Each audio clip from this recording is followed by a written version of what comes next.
کون کون سی چیزیں اس کے لیے ضرورت ہوتی ہیں. جب بھی کہیں پہ آگ لگ جائے گی اس میں تین چیزیں اس میں ضروری ہوتی ہے. وہ ہے فیول. پہلی بات جو چیز جلے گی اسے ہم فیول کہتے ہیں.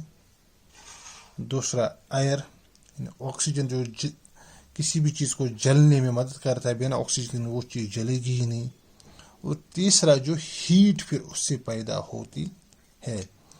یعنی جب کہیں پہ آگ جلے گی وہاں سے ہیٹ بھی لبریٹ ہوتی ہے. اس ہیٹ سے جو باقی اس کے نزدیک جو باقی سبسٹنسز ہوتے ہیں ان کا اگنیشن ٹیمپریچر بھی اس سے ایکول ہو جاتا ہے اور وہ پورا پھر فائر کو کیچ کر پاتا ہے باقی سبسٹنسز بھی.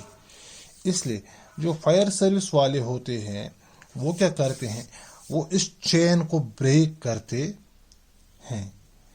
چین کو کیا بریک کرنا ہے, ان کا جاب ہی یہی ہوتا ہے کہ وہ فائر ایکسٹنگوشر یعنی پانی وہ عام طور پہ چھڑکتے ہیں. پانی سے کیا ہوتا ہے, پانی سے یہاں پر دو چیزیں ہوتی ہیں. جب ہم کسی چیز پہ پانی چھڑکتے ہیں تو اس کا جو یعنی ہیٹ جو تھا وہ گرم ہوا ہوتا ہے. اس کا اگنیشن ٹیمپریچر پھر سے بڑھایا جاتا ہے. پانی سے اس سبسٹنس کا اگنیشن ٹیمپریچر بڑھ جاتا ہے. یعنی مثال میں آپ کو یہاں اس طرح بھی سمجھاؤں گا کہ اگر ہمارے پاس لکڑی ہے, ایک سوکھی لکڑی, اور دوسرے سائڈ میں ایک لکڑی وہ گیلی ہے, سب سے پہلے کون جلے گی؟ تو ظاہر سی بات ہے جو لکڑی سوکھی ہوگی. گیلی لکڑی جو ہے اگر اس کو جلانے کی کوشش کریں گے سب سے پہلے ہمیں جو واٹر ہے پہلے اس واٹر کو ہمیں ایویپوریٹ کرنا ہے. جو ہماری پہلی ہیٹ ہے وہ واٹر کو ایویپوریٹ کرنے میں ویسٹ ہوگی. اس لیے یہاں پر جو ہے سیدھا جب ہم اس کو جلائیں گے تو اس کا اگنیشن ٹیمپریچر برابر ہوگا, لکڑی جل جائے گی. لیکن وہاں پہ میں پہلے پانی کا جو اگنیشن پانی جو ہے اس کو ایویپوریٹ کرنا ہے, اس کے بعد لکڑی کا جو اگنیشن ٹیمپریچر جیسے ہی وہ ایکویلیبرم پہ پہنچے گا وہ جل جائے گی. تو اسی طرح یہاں پر بھی جو فائر سروس والے ہوتے ہیں وہ کیا کرتے ہیں, وہ ان تین چیزوں میں سے ایک دو چیزیں بلاک کرتے ہیں. یعنی وہ پانی جب چھڑکتے ہیں پانی سے کیا ہوتا ہے, اگنیشن ٹیمپریچر اس کا جو ہوتا ہے جو ایکویلیبرم پہ آیا ہوتا ہے پھر سے ڈاؤن ہو جاتا ہے. اور جیسے پانی ہم پھینکتے ہیں وہاں سے ویپرز بھی اٹھتے ہیں. ویپرز آکسیجن کو بلاک کرتے ہیں جس کی وجہ سے چیزیں جو وہاں پہ آگ لگی ہوتی ہے وہ دھیرے دھیرے بجھ جاتی ہے. لیکن ہر وقت پانی سے ہی ہم آگ کو بجھا نہیں سکتے ہیں. مثال کے طور پر کہ اگر کہیں پہ تیل کا آپ دیکھتے ہو سمندر میں کبھی تیل میں آگ لگ جاتی ہے تو وہ کیا ہوتا ہے, یعنی اگر کسی جگہ کوئی ایسی چیز ہے, اگر کسی ٹینکر میں بھی آگ لگ جائے گی وہاں پانی سے کام نہیں چلے گا, کیونکہ پانی جو ہے وہ تیل سے بہت بھاری ہوتا ہے. اسی لیے تیل جو پانی کی سطح کے اوپر ہی جلتا رہتا, چاہے وہ ڈیزل ہو پیٹرول ہو. اس کو ہم وہاں پہ یہ نہیں کر سکتے ہیں. اور دوسرا خطرہ پانی کا یہ بھی ہوتا ہے کہ وہاں اگر الیکٹرسٹی ہوگی اس وقت الیکٹرک شاک لگنے کا خطرہ بھی رہتا ہے. یعنی ہر وقت پانی کا ہم استعمال نہیں کر سکتے ہیں. کچھ صورت میں ہم فائر ایکسٹنگوشرز کا بھی استعمال کرنا پڑتا ہے. فائر ایکسٹنگوشر اصل میں ہوتا کیا ہے, کاربن ڈائی آکسائڈ گیس ہوتی ہے, اس کو سلنڈرز میں اس کو پرزرو کیا جاتا ہے. کاربن ڈائی آکسائڈ جن کو ہم فائر ایکسٹنگوشرز کہتے ہیں. تو جہاں ہم کسی جگہ آگ لگ جائے گی اس سے ہم اس پہ کاربن ڈائی آکسائڈ گیس کا چھڑکاؤ کرتے ہیں تو اس سے وہ آگ بجھ جاتی ہے. ایک تو اس کا ٹیمپریچر بھی ڈاؤن ہوتا ہے, دوسرا کاربن ڈائی آکسائڈ سے کیا ہوتا ہے کہ آکسیجن کی سپلائی بھی بلاک ہوتی ہے. جیسے آپ نے دیکھو گا کبھی ہم پھونک بھی مارتے ہیں تو اصل میں کیا کہتے ہیں, پھونک سے شمع کیوں بجھ جاتی ہے, کیونکہ جو اس کے نزدیک آکسیجن ہے جو شمع کو جلائے رکھتی ہے, ہماری پھونک مارنے سے وہ آکسیجن دور چلی جاتی ہے اور جو ہمارا کینڈل ہے شمع ہے وہ آٹومیٹک بجھ جاتا ہے. جو فائر ایکسٹنگوشرز آپ دیکھو گے ہر جگہ کمپلسری بنایا گیا ہے, اس میں کاربن ڈائی آکسائڈ استعمال ہوتا ہے. کاربن ڈائی آکسائڈ کو کیا ہوتا ہے جب ہم اس کو پریس کرتے ہیں یہ تو ایک تو ایکسپینڈ ہوتا ہے اور اس کے بعد جلد ہی سرد ہو جاتا ہے.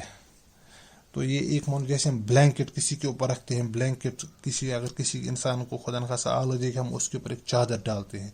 چادر سے کیا ہوتا ہے کہ آکسیجن کو ہم بلاک کرتے ہیں. ویسے یہ بھی اس کاربن ڈائی آکسائڈ گیس کی بھی ایک بلینکٹ بن جاتی ہے جو اس آکسیجن کو بلاک کرتی ہے اور اس کا ٹیمپریچر بھی جو ہے اس کو ڈاؤن کرتی ہے اگنیشن ٹیمپریچر کو, اور اس سے وہ چیز خود بجھ جاتی ہے. تو آج اتنا ہی. انشاءاللہ نیکسٹ لیکچر میں ہم دیکھیں گے ٹائپس آف کمبشن, ہم دیکھیں گے وہ انشاءاللہ نیکسٹ لیکچر میں ہم ڈسکس کریں گے. باقی وسلام.